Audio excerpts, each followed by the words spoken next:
পমকে আমি এক জায়গায় বসতে বলেছি। পম ওই দেখ ওইদিকে যা, ওই দেখ ফিস্ট করতে এসে এলা শুয়ে পড়লো। তোরা ফিস্ট করছিস না কি করছিস? এ মা, বিদিশা আওয়াজ করিস না, ঢকাম ঢকাম আওয়াজ করিস না। কি অবস্থা হলো দেখ তো।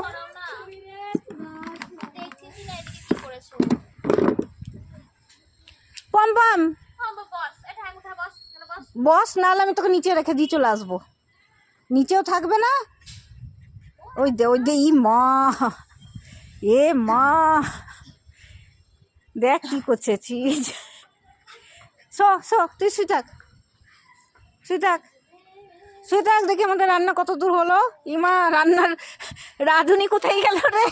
রান্না বান্না ছেড়ে দিয়ে রাঁধুনি পালিয়েছে নাকি? সত্যি করে বিদিশা?